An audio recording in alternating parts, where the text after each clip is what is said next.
Okay, well, hello everybody, and welcome to our panel on what makes a great coach irreplaceable. My name is Rochelle Volk, and I am the founder and head coach at Sunday Move Club, where I host community-led fitness experiences as well as run our online platform through ABC Trainerize. I'm also a content creator on the ABC Trainerize team. The theme of today's event is the power of human connection in the age of AI. So especially, we want to start with a discussion about what makes a great coach irreplaceable, and that's especially as free workout programs and AI chatbots, coaches are becoming more and more prolific in the industry. At ABC Trainerize, we are passionate about the value of coaching, and we're excited to have such an amazing panel here to talk about human connection and building truly an irreplaceable brand. So let's go ahead and dive in. First up, we have Lisa Mastracchio, aka Coach Lisa. So Lisa is a fitness professional with over 30 years experience as a group fitness leader, personal trainer, and nutrition coach, and was previously named CanFit Pro's Fitness Professional of the Year. Lisa's mission is to empower women 50 and up to age well through training programs, nutrition plans, and positive mindset strategies. Lisa, thank you so much for being here. Thanks. Thanks so much. And our second panelist is Beverley Cheng of Born to Sweat. So Beverley is a fitness and wellness entrepreneur with more than 400,000 followers on social media. For the last few years, she's been living full-time on her sailboat where she is today, a dream made possible by shifting her business to be fully online. Thanks so much for joining us, Beverley. Thank you for having me. Okay, so yeah, over the next 40 minutes, we'll be covering topics on, as I said, how to become a truly irreplaceable coach, such as creating a powerful online identity, which you guys have both done, dialing in on your niche and personal branding, the importance of coach to client relationships, and building community. So I can't wait to hear from both of you, and I know that our community of coaches is going to be feeling the same. So I guess let's get into it here. My first question is for Beverley. So, Beverley, let's start with your online presence. It's so fun to follow you and just like check out your content, see the beautiful locations, inspiring workouts, and we love your hot takes on the fitness and influencer industry as a whole. They're amazing. So, how did you find the right voice for your online persona? And do you have any advice to a coach who's maybe just starting out and trying to find their voice online? Yeah, thank you so much for that. I have been doing this for since 2016, so almost a decade. And I found pretty much right away the easiest way to create content and to build a brand was, as cheesy as this sounds, to just really be yourself. Like to say the things that you think are funny, to say the values that you have, because when you're creating content and when you are building your business and trying to share your values and share your beliefs, it is so much easier to go back to who you truly are than try to align yourself with other content that you're seeing on social media or try to be this person that you maybe aspire to be, but don't necessarily have the same values or have the same beliefs. And so when I create my content, I'm always thinking like, what pops into my head? How can I make this funny? How can I make this relatable? Because everything that I put out there are things that I actually truly think and believe. And I think that if I'm thinking that, there's a very good chance someone else is thinking that too. So if you're just starting out and you're trying to build your brand, you're trying to build your voice, just go back to who you are and go back to what your beliefs are and what your values are. And then there will be an audience that resonates with that. And if there isn't, then that's not the person for you. Yeah, I think the biggest thing that you said there was the word relatable, right? Like, I think at the end of the day, especially both of you having such a strong online community, it's because people can find your content relatable to their lives in some way, right? Especially both being niched in on women in a certain age group. You have to be able to share that and not just make it so aspirational sometimes. So I think you're absolutely right that that's the way to do it. And mixing some humor in there is just going to make it all the more entertaining as well. So love that. Yeah, Lisa, my next question is for you. So you have a really specific niche. You work with women over 50, it seems, or maybe even into their later life, but it seems like mostly kind of midlife kind of territory. And your brand really matches that. So what's the story behind your niche and brand? How did you kind of come to that? And how has that evolved over time? Yeah, that's my niche. And, I come from a group fitness background where typically it's women who are going to be dominating that space. So I always was working with women from back in the day. The niche really evolved by the midlife woman because that's actually who I am. And so a lot of my clients, my one-on-one clients, are in that same group. And so it just became a natural progression of like, I get it, I understand, I'm in the same boat, if you will. And when they resonate with things that I say, we kind of get each other in that regard, in the sense that, you know, if they're going through certain struggles, I get that too. I understand that. But then at the same time, trying to make them see fitness and getting fitter, stronger on a health level, not just body transformation. Really, that's where the direction I want to take women, because in my generation, it's been all about, you know, a lot of cardio and no carbs and all of that and very light weights. And so trying to really, I guess, pioneer a different narrative at this point for women in my age category. So that's really the mission that I'm on for myself personally, and really resonates with a lot of women who are like, they just want to get stronger and they want to feel better in their bodies and capable in their bodies and everything that they can do. So it's really evolved over the last, I'd say 5, 6 years, where it was like just women, like just female, to all right, now niching it down, like the 50 plus is what you're going through, and I get it. So yeah, and it's been a natural progression in that way. That's great. I love that you're so focused on those elements of health and wellness outside of just, like weight loss and how your body looks, right? Because you're so right that there was, these trends that we all kind of grew up with, and now fitness is evolving to be more focused on, okay, the benefits of building muscle and getting strong as you age. So that's amazing. And I'm glad there's coaches out there like you that are, really preaching that message. So as an extension of both your brands, and maybe I'll ask this question here to Beverly first, how do you use social media to create rapport with your clients and prospect or prospective clients that are maybe looking for a coach and aren't quite sure what they're looking for yet?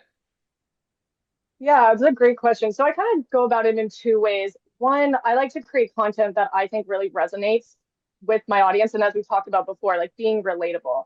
I share things that I truly believe in myself. So like I think on social media, there's so many extremes. Like you shouldn't run because it like doesn't burn enough fat at incline walking, or I don't know. There's so many extremes. And what I like to tell myself is what I like to tell my clients. And like, it's okay if you're not perfect. It's okay if your stomach gets a little bit bloated after you eat food. Like, it's okay if you miss a workout because your kids got sick. Like, these things are okay. And what I see with a lot of my online clients is they come into all of my coaching feeling very like a lot of shame and a lot of guilt around stuff like that. Whereas I really try to create like share the message that life happens. Like life is not perfect. We don't live in a vacuum.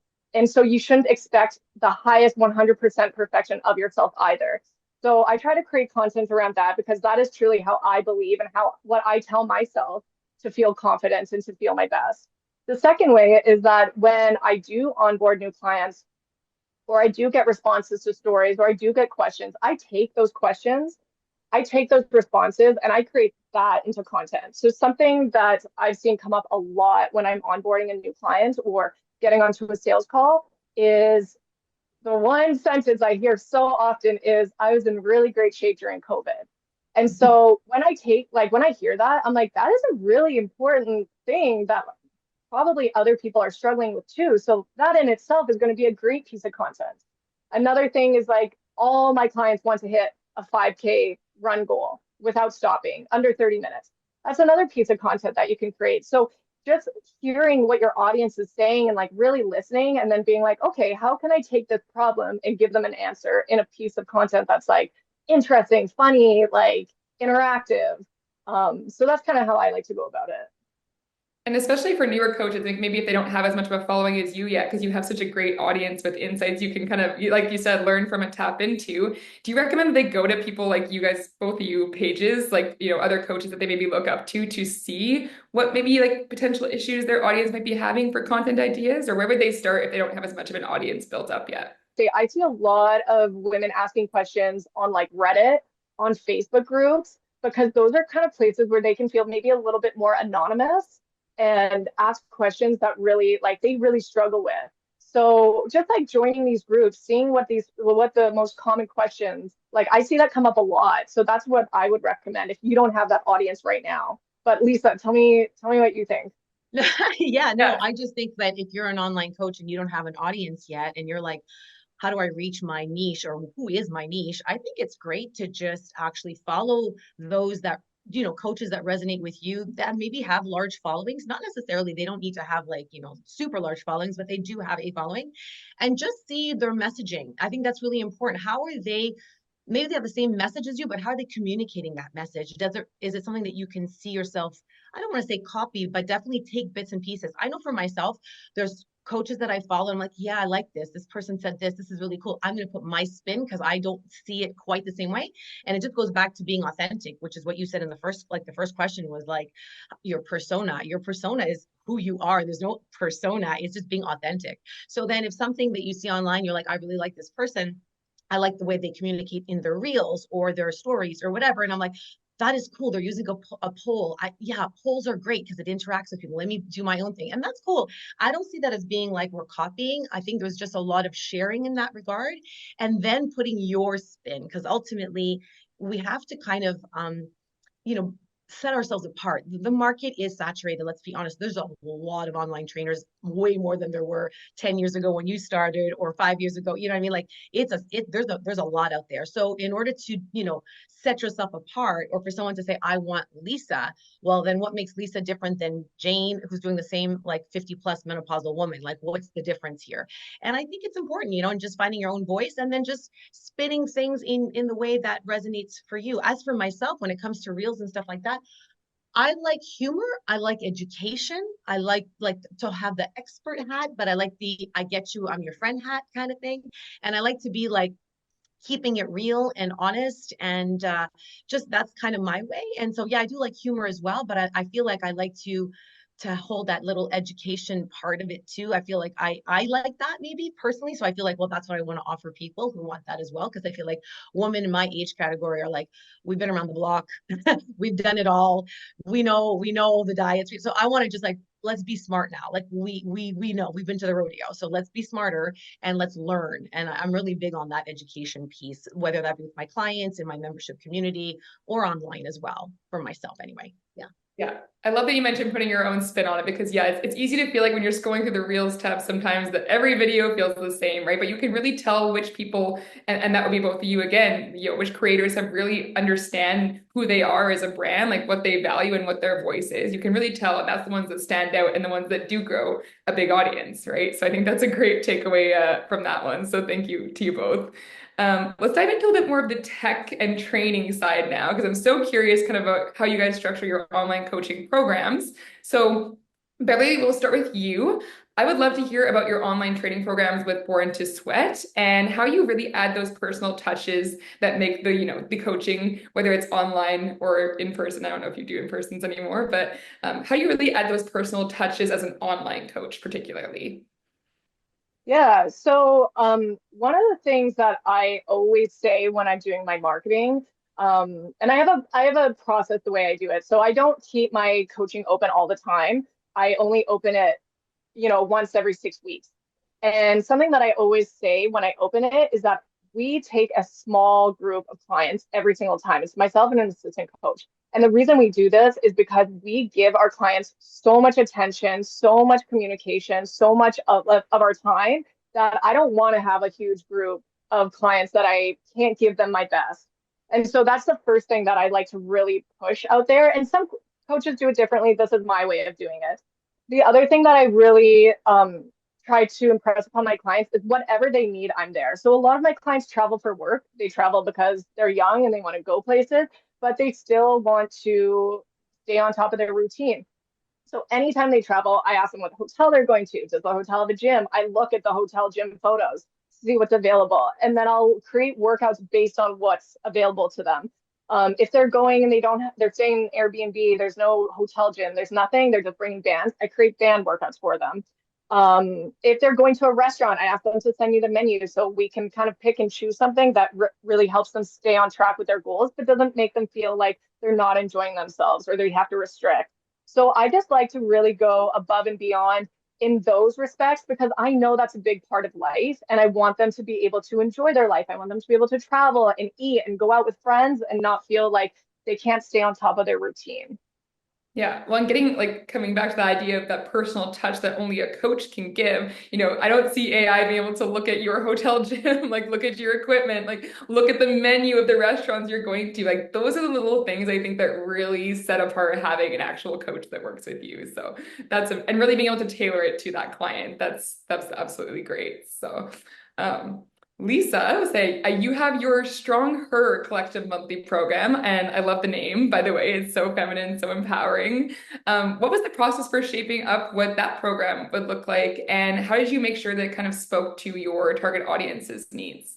Yeah, that's relatively new. I did have another platform that I used for a membership site, and then I switched it over to Trainerize, which was the best decision I made because of the accountability piece and knowing when people do their workouts. But basically, the way I kind of structured my business is that yes, I have the one-on-one coaching clients that are, the higher ticket, and that's for sure. They get a lot of me in the face, which is what they want. And then, but that's higher ticket. And so I also understand that there are budget restraints for people, and yet they still want quality, workouts and quality training. So I offer like small group personal training, which is like Strong by Design and my Menopause Mastery. Those are small pods or, containers, I guess you can call it, only 6 to 10 women. So again, smaller. And then the membership. So the membership is like, budget friendly is what I really plug, because I do believe that not everybody can afford personal trainer, and I totally get that because it is a higher niche, in terms of the cost, the investment, but they deserve to have quality training. And that's what I want them to have. And so basically I create programs every month, but I created under the, I guess you could call it a mesocycle of 8 weeks. So it's 4 weeks, because 4 weeks goes fast. And like you said, if they're traveling, they're busy, their kid gets sick and they miss a week and they're like, oh my God, I'm falling behind in my program. And there's no perfect, we know that, but then I just don't want to change programs for the sake of changing programs. I want them to do the whole, progressive overload and getting stronger over time. So I have like 4 week blocks in an 8 week mesocycle. And the workouts are going to be basically, I create them for home and gym. So, because I have some women that train in both, to offer really, and that's probably the most challenging part, but wanting everyone to do the same thing wherever they're at in their fitness journey. And that's where it becomes, I love it because it's a challenge for me, because I think of them, I know, where they're going. And so the weight selections might be wildly different from one woman to another. Someone might be using the Olympic bar, others might be using their dumbbells at home, someone's using the leg extension at the gym, another person's doing, banded work, whatever. And basically it works really, really well in that regard. And there's the thing that's really cool about the community is that I see what they're doing. So there's an accountability piece, because they're in the group and then we cheer each other on. They cheer each other on. It's as if when they see each other doing a workout, it nudges them to do theirs. It's so cool. It's so subtle, but it's there, as opposed to the coach always being on them. And then I always offer like a monthly live event where I go over all the nuts and bolts, because yeah, we've got the training videos, but sometimes there's nuances in what I want, tempo, rest periods, other modifications depending on what we have going on. Because women in my age category have either some past injuries or things. Well, I guess everybody does, but an injury, joint stuff. So I want to offer, a hip replacement, all that stuff. So I want to offer people the opportunity to train, even if they have limitations, what they can do so that they can get stronger. So that's where the Stronger Collective comes in. It's a growing community. It's great. And I've even done, like, just this past month, I called it a lift and learn giveaway, which was really cool because I had them film themselves doing a certain exercise that they found particularly challenging, uploaded to the group. So they put themselves out there, which is also a big deal for women. And I gave a video feedback to the group, to everyone, including that person, so that everybody learned from technique of the Romanian deadlift or the push-up or whatever it was. So it was really a cool, and everybody jumped on board. At first, they're a little bit, hesitant to put themselves out there, but that was the whole point. And so everybody lifted and learned, and then there was a giveaway prize that I had. So that really, really built a good community and kept me busy. I'll tell you that much. But That's it was a lot awesome. of fun. Yeah, it was really good. It was really good. They're putting that on social media, or they're putting that right within the group itself? Within the group, yeah, within the group chat. So we have that, and they uploaded their videos. So they would be like, here's my video, and like everybody would see it, and everyone would look at it, and then everybody would look at like my video of the feedback that they would get to tweak their exercise, so that it's even better. So there too, they're getting a better, how to perform better at the exercises. Yeah. Okay, I love that little learning component to it, but it's also kind of fun because there's the giveaway part of it too. Yes. Oh yeah, yeah, totally. Good prizes. Very motivating. I think Yeah. people are a little bit or less shy to put themselves out there when they know they might get a prize at the end of it, maybe. Yes, exactly. People Well, love prizes. perfect Yes. segue because we're like the next question I want to talk about is community. So we're already kind of starting to touch on that, and obviously we've got some great things going in there for ideas in your Strong Heart community. Maybe Beverly, this will be a good question for you because I know you have a bit of your small group coaching as well, and I'd love to hear more about where the community piece kind of comes into that. But for you, can you kind of share how you've created community in your program? Yeah, so it's funny. I don't actually, when it comes to my one-on-one coaching, I don't really have too much of a community. I've got, as I talked about, a very good rapport with all my clients and my assistant coach with hers. And I think like that relationship kind of is the community that I want to foster with my clients. We will run workshops where everyone will come out and kind of like get to know each other there.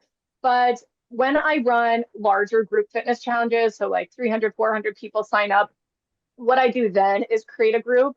And as Lisa said, it's like everyone sort of builds off each other. So we all start on a certain day, everyone does the same workout throughout the whole program.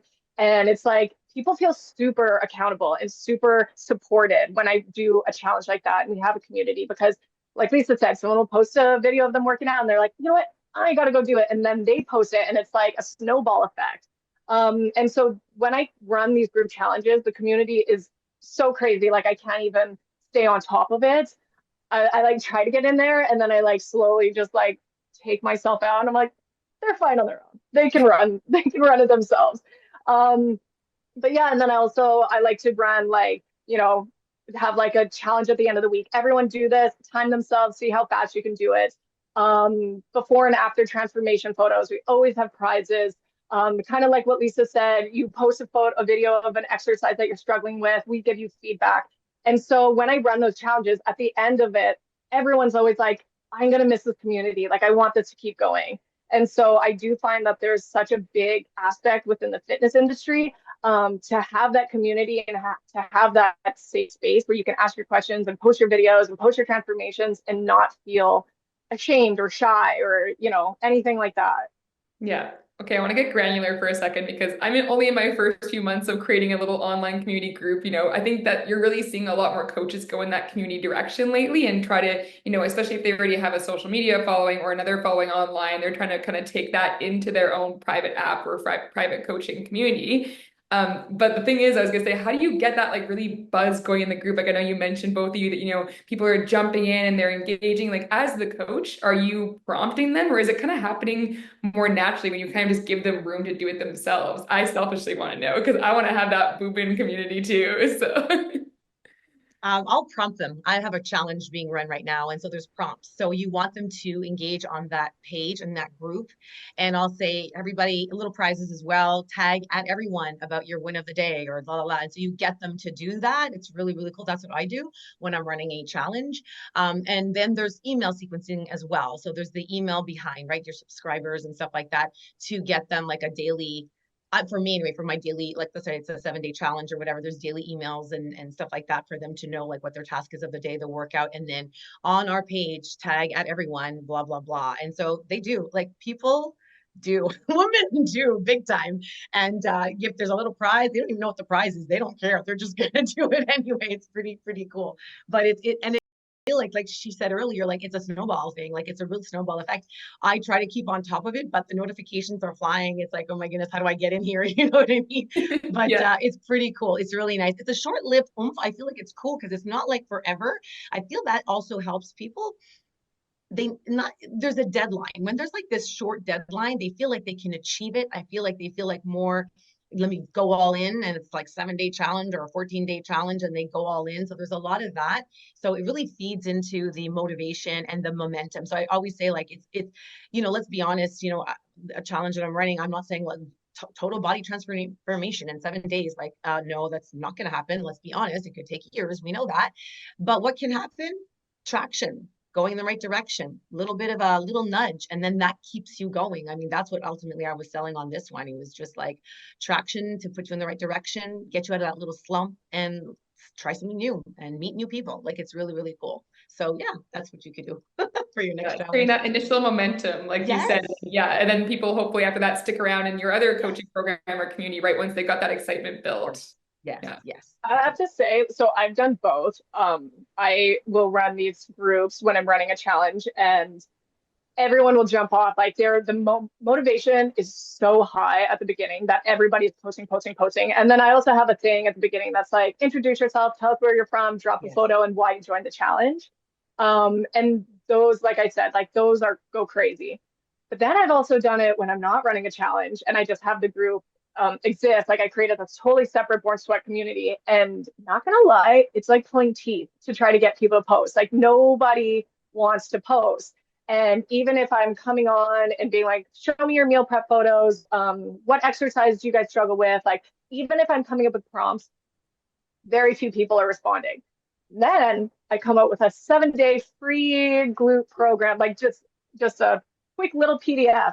Everyone's posting. Like it's like what Lisa said. You give them a deadline and everyone's excited. Give them a deadline and give them a prize. Everyone will, but don't have that. Like no one is going to post. And I, even as like myself, like if I like I'm learning Spanish right now and we have a Facebook group. I'm not posting in the Facebook group or in any group really. But if there's like a challenge, I'm going to be in there. So it's like we're all kind of built the same, you know? And I think what we need is a deadline, an incentive, and something to just kind of push us to get that started. But if there is none of that, it's going to be hard. Yeah. No, I love that. Sometimes it feels like you're shouting into the void, right? In those lull periods. You're like, is anybody here? Yeah, No, exactly. absolutely. And it's also nice for you as a coach because you also need that time, maybe to work on your personal hobbies, your interests, like you said, learning Spanish. Then you come back and you do these little sprints, and that just gets the business fired up again, right? So as long as the kind of the fire is still burning, you can put those logs on every once in a while. So Exactly. awesome. Well, yeah, let's kind of switch over to just like client longevity and keeping people engaged long term, which again, I think this is the perfect natural transition point for this. So obviously you guys both have a lot of coaching experience. And when you think of your clients who have kind of stuck with you the longest, maybe years now at this point, what do you think has really made that connection stick? Maybe this time, Lisa, you can take this one first. Yeah, that's a great question. And I do have clients that I've had for years, and it's incredible how the years pass and it's like time is going and you just keep building programs and building a rapport with them. And I think it goes back to that thing where we talked earlier about connection, because yeah, I'm their coach and sure there's program design and nutrition and all of the things, but ultimately you become so connected with these people, especially if you see them on a weekly basis and touch base on a regular basis outside of like a one-on-one coaching session. You know so much about them, like their life. It's not, and you look at them more than it's not just about a squat or a deadlift, it's like their life, right? The whole snapshot holistically.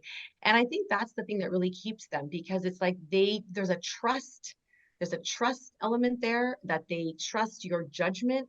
They know you as an expert, but they also know you as a friend. And it's kind of cool to have that relationship. It's such a close and special relationship that you have with clients, especially when you've gone through years with them, and they've gone through life changes over those years as well, as I have during my career as well. So it becomes like this special, it's a special bond. And it's really interesting because at the beginning you have a new client, you don't really know them, so you're kind of just, it's all the formalities, and you're getting the job done, and then you get to really really know them, and it's like it's a close bond. It really really is. And it's special, especially when it goes on for years and years. It really really is. And so I'm privileged. I've got quite a few that are under my belt for several years, and I'm like, all right, I'm here for it. It's all good, providing it's a client that you really really like, so that's good.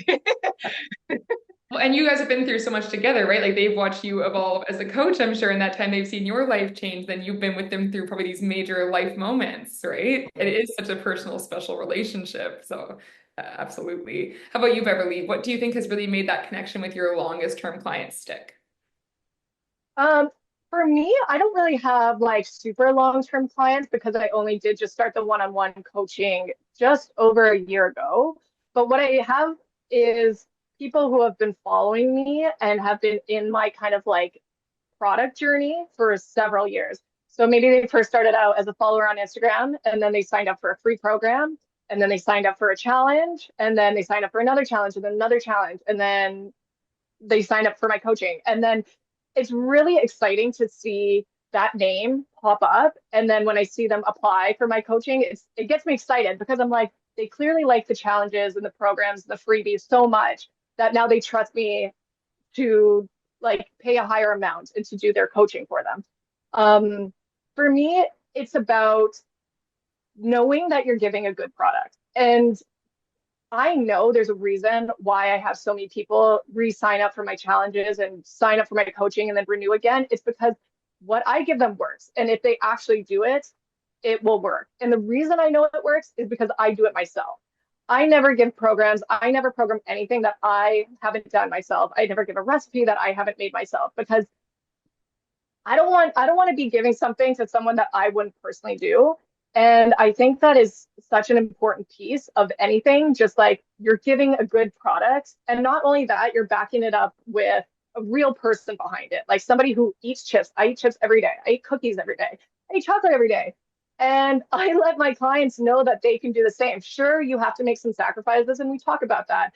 But getting them a program and a product that gives them the results that they want at the same time, knowing that they don't have to go all or nothing or be extreme, and they have a coach that will understand the highs and lows they go through, I think that is really important.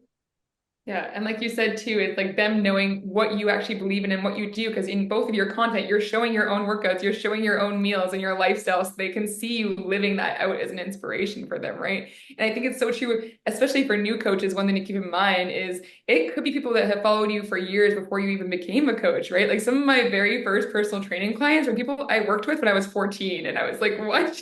Like they're like, yeah, I've just followed you through your entire life fitness journey, and I am inspired, right? So you really never know. You should never burn any bridges, right? Yeah, you never know what's going on in people's heads. Like people you think, like I've had women reach out to me literally like 2 years later and be like, I'm ready for this step. And I'm like, let's do it. Like you don't know what's going on in their life, in their head, and they just might need for all their stars to align and then they're ready. So that's really cute that they've been following you and doing your workouts since you were 14. I love that. Totally.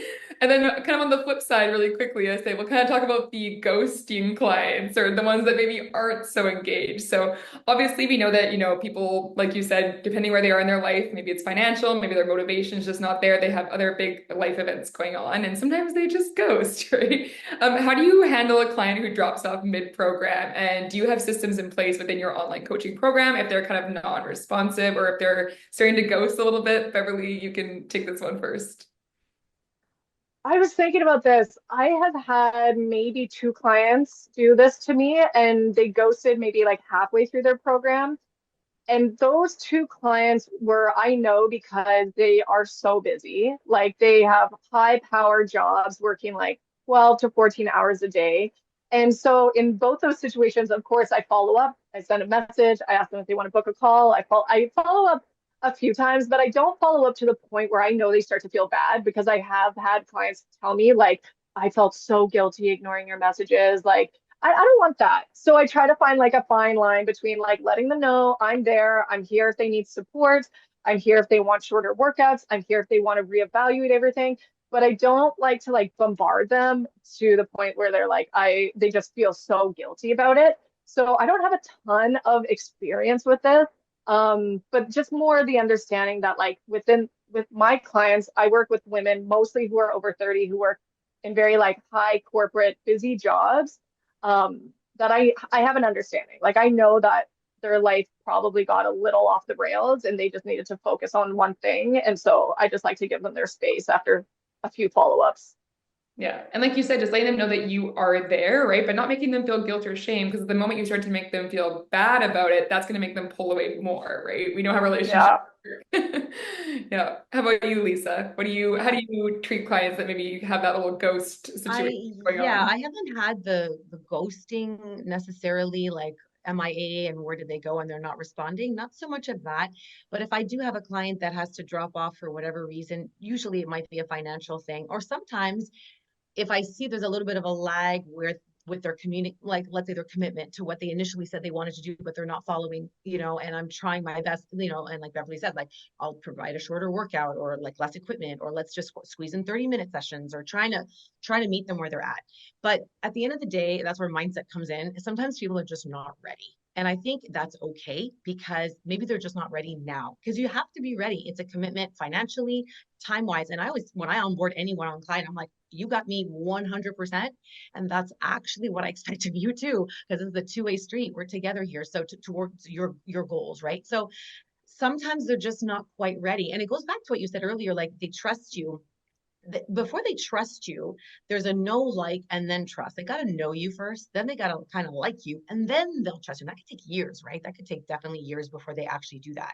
So for the client that's kind of like on the fence, says yes, but then they don't follow through, if they leave, I let them know that I don't want them to feel guilty or bad or anything like that. My thing is always like, if it's not with me, just continue to train and work on your health because that's the most important thing, whether that be with me or anyone else. That's what I want for you. That's the best thing I want for you. I always want them to feel better, like not bad, or guilty or shame at all. And I want them to know that the door's always open too. Like if they do want to come back, not with their tail between, like come, it's okay. I'll take you back if you're when you're ready. So I always say, I always kind of send off with either an email or something, or maybe it's a text, but just like a message of some kind that says, continue on your health and fitness journey because that's what's really, really important for you and your longevity and your health, whether that be with me or anybody else. That's what I wish you. And I think that's really important. Yeah, no, totally. Meet them where they're at. And then, like you said, too, having a little bit like shorter, like I think you said 6-week and 8-week cycles for your clients. It's a pretty reasonable commitment, right? It's not like you're making them commit for like a year or half a year. Like I think that's having that shorter cycle, I think probably definitely helps too. And it makes it a bit more doable. So yeah. Well, finally, just to bring it full circle, we're kind of at our last question here, but this conversation has been so much fun. If you had to answer in just a few words, I guess I'll let Lisa, you can start this one first. What do you believe makes a coach truly irreplaceable? That's a loaded question for just a few words. I know, Irreplaceable? yeah. Yeah. I mean, I said it earlier, the online community of coaches is saturated. Let's just be honest. So to become irreplaceable, you ultimately have to be authentic and true to yourself because you cannot be replaced. There's only one of you. And you have to remind yourself that. I think some new coaches might suffer from imposter syndrome, and there's so much going out there. I say new coaches, but we can fall into that too. Like, oh my goodness, this person has so many followers. This person's doing this. I'm only doing this. But no, we all have there's room for all of us.